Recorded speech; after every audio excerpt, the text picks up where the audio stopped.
Sir, si Senator Soto, parang biniblame kayo sa hold up ng impeachment trial. Wala. Sabi Binino. Si Senator Soto, Oo, hindi. Kaya nga siguro lalo akong kinoconsider ko na pag ako'y inalok nila or ako'y tinulak nila, tatanggapin ko talaga sapagkat nakikita ko maraming dapat ituwid eh.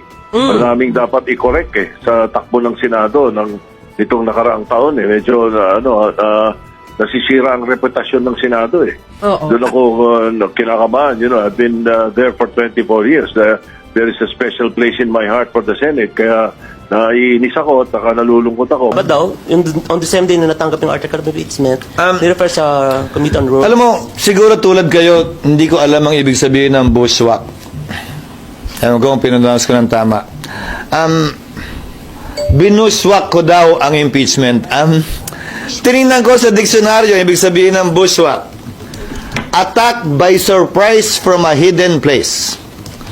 Inatake ko ba ang impeachment? Hindi. Sinunod ko ang batas. Sorpresa ba? Hindi. Dahil lahat ng ginagawa ko, sinasabi ko muna bago ko gawin. Pangatlo, mula sa tagong lugar, bahagi ng trabaho ko bilang tagapangulo ng Senado at bahagi ng 19th Congress na pagpasahan ito sang-ayon sa approval o assent ng aming mga kasamahan. Ang mas tanong ko ay, parang kami yata yung binuswak niya. Ako at ang Senado. Tinira kami at kinampihan ang Kongreso imbis na ang institusyon na kinabilangan niya. Kinampihan ang impeachment. Hindi ko alam kung bakit na pinangungunahan ng Kamara at ni Speaker Romualdez. Imbis na galangin ang kasalukuyang Senado, pinili niyang atakihin ang kasalukuyang Senado.